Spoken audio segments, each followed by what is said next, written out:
खुदाम की शुक्रगुजारी करते। और मेरे सिसो आज का दिन आप सबको मुबारक हो। हालेलुया। आज इतवार का दिन है और हम खुदाम की शुक्रगुजारी करते हैं कि खुदा ने हम सब की जिंदगी में ये दिन दिया है ताकि हम उसे मुबारक कह सके। हालेलुया। आज मेरे सिसो हम खुदाम के कलाम में से देखेंगे अपनी नसीहत के लिए, अपनी रहनुमाई के लिए मेरे साथ निकालिए अबाउस की किताब और उसका तीसरा बाब और उसकी तीसरी आयत खुदा के कलाम में से पढ़ेंगे। अबाउस की किताब उसका तीसरा बाब और उसकी तीसरी आयत खुदा के कलाम में से पढ़ेंगे। और हमारे दरमियान मुबश्शिर अजीब जिशान असलम जो है वो तलावत कलाम पाक पढ़ेंगे। हमारे लिए आज का जिंदा कलाम आमोस की किताब उसका तीसरा बाब और उसकी तीसरी आयत। बड़े गौर और ध्यान से सुनिएगा कि खुदा का कलाम में से हम क्या सीखने को है। लिखा है, अगर दो शख्स बाहिम मुत्तफिक ना हो तो क्या इकट्ठे चल सकेंगे? आमीन। आप पढ़े और सुना जाना हम सब के लिए बारिश से बरकत हो। और दूसरा हवाला जो है निकाल कर रखिए, पहला तस्दीकियों उसका 5वां बाब निकालिएगा। इससे पहले कि हम उस जगह पर जाएं, मैं आप लोगों को बताना चाहता हूं कलाम में से भी हमने पढ़ा है कि अगर दो शख्स बाहम मुत्तफिक ना हो तो क्या इकट्ठे चल सकेंगे? ऐसा हो सकता है जी? दो शख्स अगर मुत्तफिक नहीं तो इकट्ठे कैसे चल सकते हैं? बाइबल मुकद्दस इस बात को बयान करती है कि दो शख्स जो है उनका मुत्तफिक होना बहुत जरूरी है। कलाम मुकद्दस को मैं भी आपके सामने तलावत कर सकता था, लेकिन जब दूसरे शख्स से कहा जाता है तो एक गवाही होती है। और इसीलिए बाइबल मुकद्दस बयान फरमाती है कि अगर दो शख्स मुत्तफिक नहीं तो इकट्ठे नहीं चल सकते। इसलिए मैं आपको बताना चाहता हूं, मेरी बातों को बड़े गौर और ध्यान से सुनिए, खुदा के कलाम पर तवज्जो दीजिए। और खुदा के कलाम में लिखा है कि दो शख्स बाहम मुत्तफिक नहीं तो इकट्ठे कैसे चल सकते हैं? अगर मियां बीवी आपस में मुत्तफिक नहीं तो उनके घर में बरकत नहीं आ सकती। अगर बहन भाई मुत्तफिक नहीं तो उनके घर में मोहब्बत कायम नहीं हो सकती। अगर औलाद माँ बाप के साथ मुत्तफिक नहीं तो उनके घर में बरकत नहीं आ सकती। इसके लिए जरूरी है कि हम मुत्तफिक हों। इसके लिए क्या जरूरी है जी?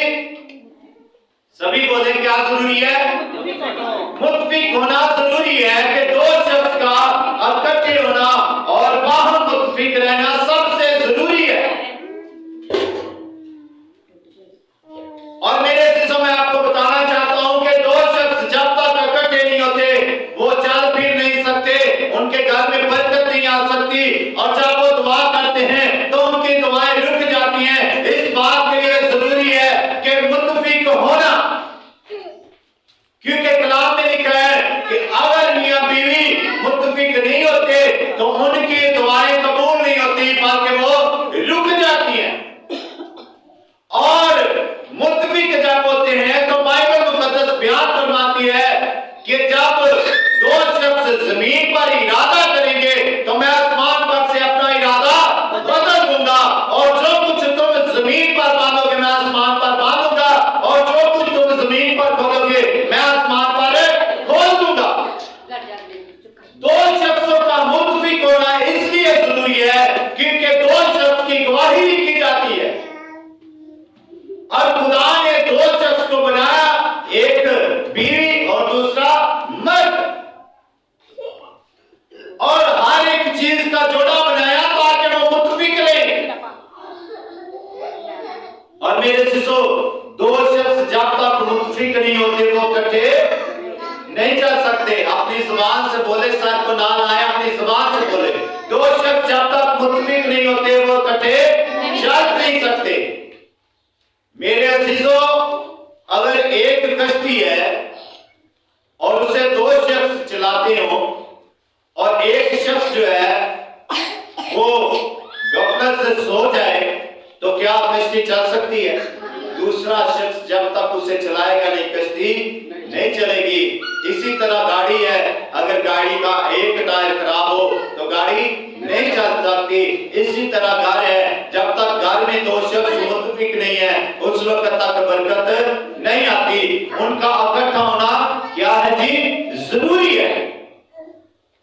उनका इकट्ठा होना जरूरी है, क्योंकि मेरे साथ निकालिएगा। मैंने आपको बताया पहला तस्लीमियों के नाम पौलुस रसूल का खत, उसका 5वां बाब और उसकी 14वीं आयत से खुदा का कलाम पढ़ेंगे। कोई भी कलाम पढ़ने में रहनुमाई करें, बुलंद के साथ पढ़ेंगे। लिखा है, और ए भाइयों, हम तुम्हें नसीहत करते हैं कि बेफायदा चलने वालों को समझाओ, कम हिम्मतों को दिलासा दो, कमजोरों को संभालो, सबके साथ तहम्मुल से पेश आओ। आमीन। मेरे इस जगह पर हम देखते हैं खुदा का बंदा पौलुस रसूल जो है वो तस्लीमियों की कलीसिया को खत लिखता है और उन्हें नसीहत करता है। ये नसीहत तब तस्लीमियों की कलीसिया के नाम थी, लेकिन ये आज मेरे और आपके लिए है। और लिखा है, ऐ भाइयों, हम तुम्हें नसीहत करते हैं कि बेकायदा चलने वालों को क्या करो? समझो। जिनको समझ नहीं, जो बेकायदा चलते रहते हैं, कानून के मुताबिक नहीं चलते, उनको क्या करो? समझो। और बाइबल बयान फरमाती है कि कम हिम्मतों को क्या करो? दिलासा दो। अगर एक कमजोर है और दूसरा मजबूत है तो इकट्ठे चलने का मतलब ये है कि जो कमजोर है उसे इकट्ठे साथ लेकर चले ताकि वो भी हिम्मत रखे। उसे समझाएं। जो बेकायदा चलता है, जिसको समझ नहीं है, उसे क्या करें? नसीहत करें ताकि इकट्ठे चले।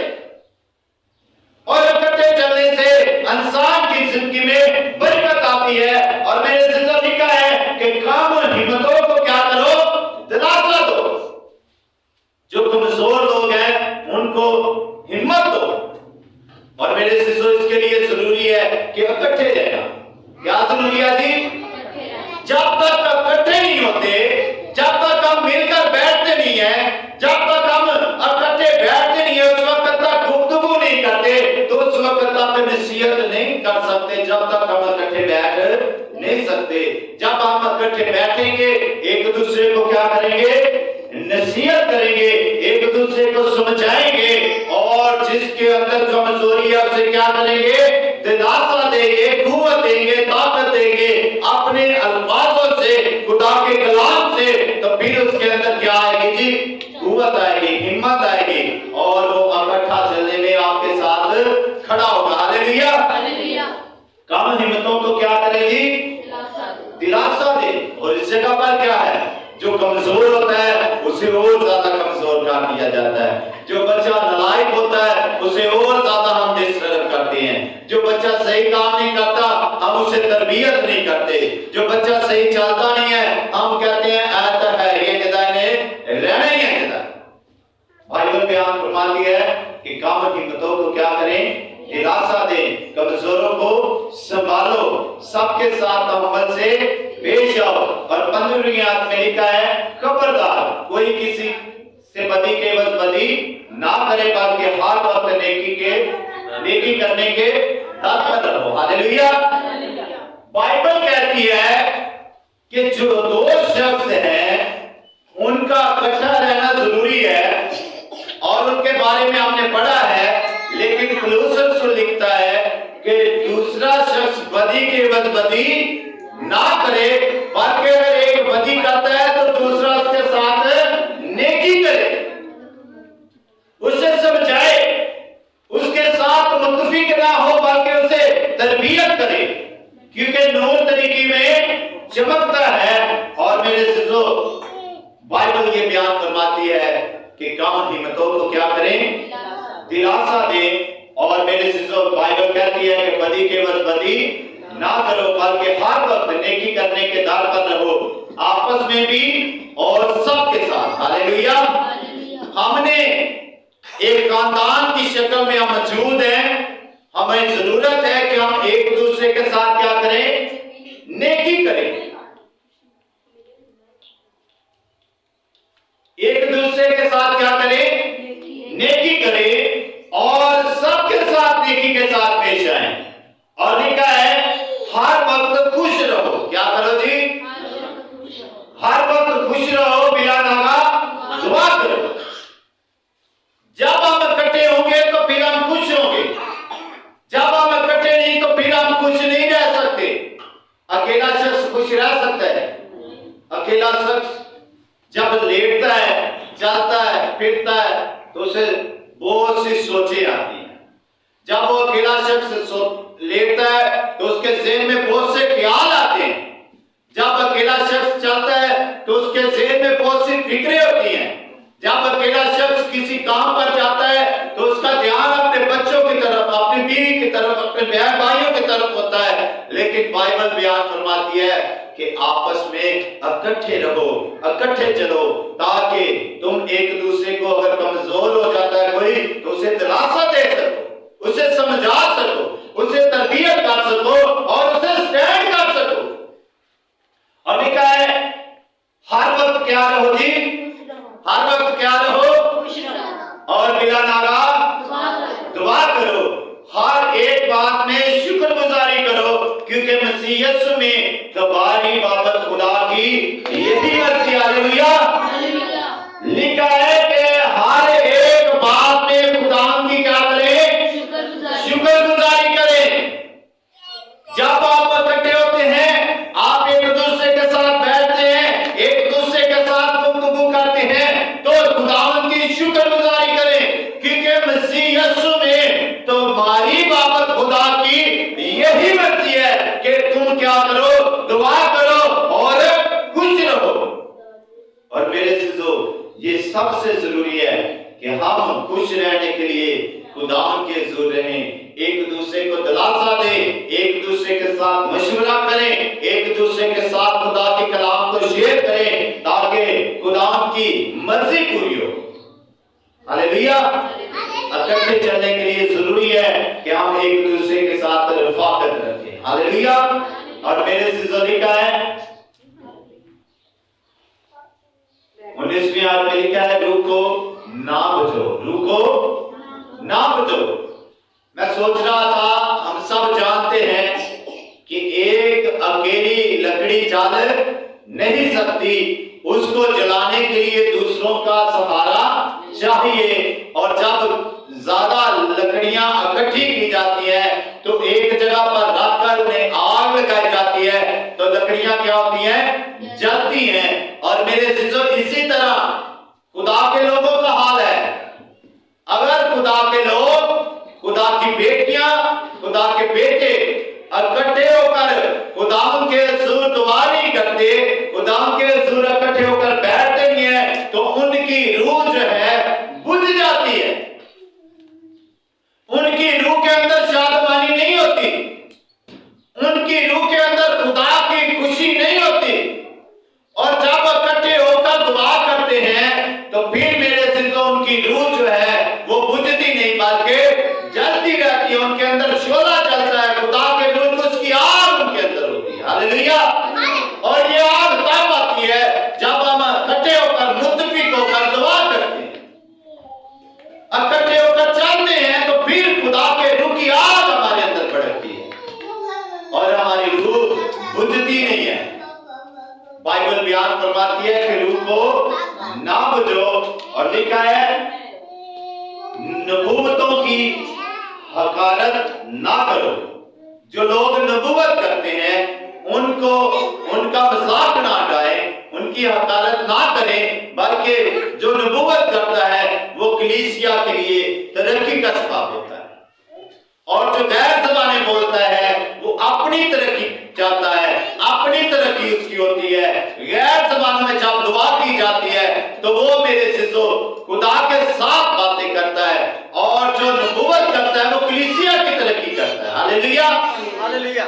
और इसके लिए जरूरी है कि जब हम इकट्ठे हों तो हमारे अंदर ये नेमतें होनी चाहिए ताकि हम नबूवत कर सके, हम गैर ज़बानें बोल सके, हम जो है गैर ज़बानों का तर्जुमा कर सके, और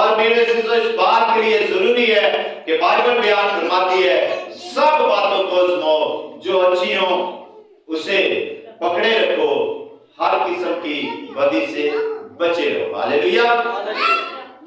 जब हम बातें करते हैं तो उन बातों को परखना चाहिए। जो अच्छी बातें हैं उन्हें क्या करो, पकड़े रखो। और मेरे से जो लिखा है कि हर किस्म की बदी से बचे रहो। जरूरी नहीं है कि गाली निकाल ली, ये कौन सा बड़ा काम है, ये कौन सी बड़ा गुनाह है। अगर किसी को मार दिया तो ये कौन सा बड़ा गुनाह है। गुनाह छोटा है या बड़ा है, वो गुनाह ही है। मैं आपको बताना चाहता हूं, एक मिसाल देना चाहता हूं कि आपके सामने एक शख्स आता है। आप किसी के घर में मेहमान जाते हैं तो आपके सामने वो एक गिलास रखता और उसमें बोतल डाल देता है। और बोतल तो पीने के लिए अच्छी है, सबको पता है, लोग पीते भी हैं। और बोतल डालकर आपके पास रखता है और आपके सामने वो जहर देता और उसके अंदर एक कतरा डाल देता है और आपको कहे कि इसे पिए, तो आप में से कितने लोग हैं जो उसे पीना पसंद करें? कोई भी शख्स उसे पीना पसंद नहीं करेगा, क्योंकि उसके अंदर क्या है, जहर है।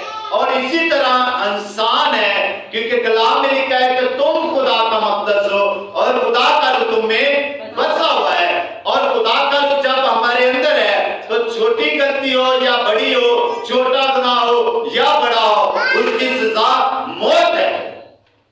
गुनाह की मजदूरी मौत है। और मेरे से जो लिखा है कि हर किस्म की बदी से बचे रहो। ज्यादा बड़ी का जो आजकल मशहूर है वो ये है कि ऐबजोई सबसे ज्यादा पाई जाती है। आम लोगों में भी पाई जाती होगी, लेकिन सबसे ज्यादा जो है वो आज खादमों में पाई जाती है। खादम जो है एक दूसरे की ऐबजोई करते हैं, कलीसिया में जाकर, खानदानों में जाकर ऐबजोई करते हैं ताकि हमारी कलीसिया बढ़े, ताकि हमारे चर्च में लोग आए। खादमों की बुराई करते हैं, एक दूसरे के हम खिदमत खादमों की बुराई करते हैं। और बुराई करने से उनका इरादा जो है, उनका फोकस जो है वो ये है कि हमारे चर्च में बहुत से लोग हों, हमारा चर्च बड़ा हो। ऐबजोई करते हैं लोग। और जब खादम एक दूसरे की ऐबजोई करते हैं तो फिर इसका मतलब है कि कलीसिया खुद ब खुद करेगी। कलीसिया किसकी है? खुदा की कलीसिया है। लोग किसके हैं? खुदा के हैं। हम सब किसके हैं? खुदा के हैं। अगर आपके पास 10 लोग हैं, आपके पास 20 लोग हैं, तो मैं आप लोगों को बताना चाहता हूं, जो भी शख्स हमें देख रहे हैं, सुन रहे हैं, कि आप कलीसिया को बढ़ाने के लिए खादमों की ऐबजोई ना करें, बल्कि खादमों की रिस्पेक्ट करना सिखाएं। खादमों की इज्जत करना सिखाएं लोगों को, खादमों के साथ प्यार मोहब्बत के साथ रहना सिखाएं लोगों को। और मेरे सिजो, खुदा के कलाम में लिखा है, खुदा जो इत्मीनान का चश्मा है, आप ही तुमको बिल्कुल पाक करेगा और तुम्हारी रूह और जान और बदन हमारे खुदा यीशु मसीह के आने तक पूरे पूरे बेऐब महफूज रहे। हालेलुया। 23 आयत हमने खुदा के कलाम में पढ़ी है कि खुदा जो इत्मीनान का चश्मा है, आप ही तुमको पाक करेगा और तुम्हारी जान और बदन और रूह खुदावन के आने तक पूरे पूरे क्या होने चाहिए? बेऐब होने चाहिए। बेऐब चीज खुदा को पसंद है, क्योंकि जब हम पुराने अहदनामा में देखते हैं तो लिखा है कि जो बेऐब भरा होता, जिसकी टांग ठीक होती, जो बीमार ना होता, जिसकी टांगें ठीक होती, गर्दन ठीक होती, जो बीमार नहीं होता था, उस बड़े की कुर्बानी चढ़ाई जाती थी। और बाइबल मुकद्दस में लिखा है कि खुदावंद यीशु मसीह जो बेऐब भरा ठहरा, उसने हम सबको अपने बेटे यीशु मसीह के खून से खरीदा। और खुदावंद यीशु मसीह बेऐब भरा ठहरा, महफूज रहा, उसने अपने आप को पाक रखा, खुदा की मर्जी को पूरा किया। और मेरे सिजो, खुदावंद यीशु मसीह का रसूल जो है, जो उसका रसूल है, जिसको खुदा ने मुकर्रर किया, वो लिखता है कि खुदावंद यीशु मसीह के आने तक तुम्हारे बदन बेऐब होने चाहिए। हालेलुया। हालेलुया। और ये तब होगा जब हम दो शख्स एक दूसरे की सलाहकारी करेंगे, जब हम एक दूसरे की क्या करेंगे, नसीहत करेंगे, जब हम एक दूसरे को समझाएंगे और हर वक्त खुश रहेंगे और बिला नागा क्या करेंगे, दुआ करेंगे और इकट्ठे चलेंगे, तो फिर खुदा हमें क्या करेगा, बरकत देगा। हालेलुया। और 26 आयत में लिखा है, तुम्हारे बुलाने वाला सच्चा है और वो ऐसा ही करेगा। हालेलुया। हमारा बुलाने वाला कौन है जी? खुदावंद यीशु मसीह। हालेलुया। हमें पाक करने वाला कौन है? आवाज से बोले, हमें पाक करने वाला कौन है? हमें निजात देने वाला कौन है? हमें रिहाई देने वाला कौन है? हमें बरकत देने वाला कौन है? इसीलिए खुदावंद यीशु मसीह ने हमें बुलाया है और वो ऐसा ही करेगा ताकि हम आसमान की बादशाही में जा सके। हालेलुया। और मेरे सिसो, मैं आपको बताना चाहता हूं कि आज इस बात का इरादा कर लें कि हमने इकट्ठे चलना है, इकट्ठे रहना है, चर्च में आना है, दुआ करनी है, बिला नागा दुआ करनी है, खुश रहना है, ताकि हमारी रूह बुझने ना पाए, बल्कि मसीह यीशु के आने तक क्या रहे, पाक और साफ रहे और बेऐब रहे। हालेलुया। और मेरे सिसो, मैं आपको बताना चाहता हूं कि हमें बचाने वाला खुदाम यीशु मसीह है। आए मेरे सिसो, खुदाम यीशु मसीह नासी के लिए जोरदार तालियां बजाएंगे और खुदाम की हम करेंगे और खुदाम की तारीफ करेंगे और खुदाम में बढ़ते जाएंगे कि खुदाम हम सबको अपने जलाल के लिए इस्तेमाल करें। हालेलुया। खुदाम यीशु मसीह जो मेरा और आपका निजात देता है, कितने हैं जिन्होंने खुदाम यीशु मसीह को कबूल किया? हालेलुया। कितने हैं जिन्होंने पानी का बपतिस्मा लिया? हालेलुया। आए मेरे सिसो, अपने आप को तैयार करें। जिन्होंने पानी का बपतिस्मा लिया वो खुदावंद के लिए मेरे सिसो पाक और बेऐब हो चुके हैं, और जिन्होंने बपतिस्मा नहीं लिया वो भी अपने आप को तैयार रखें। बपतिस्मे लेना खुदावंद का साक्रामेंट है। और मेरे सिसो, मैं आपको बताना चाहता हूं, हम सबको इकट्ठे चलना और मसीह यीशु में बढ़ना है। हालेलुया। हालेलुया। आप सो तो नहीं गए? हालेलुया। जोरदार तालियां खुदावंद यीशु मसीह के लिए बजाएंगे और खुदावंद की शुक्रगुजारी करेंगे। और खुदावंद की शुक्रगुजारी के लिए मैं दावत दूंगा कि भाई निशान आएंगे और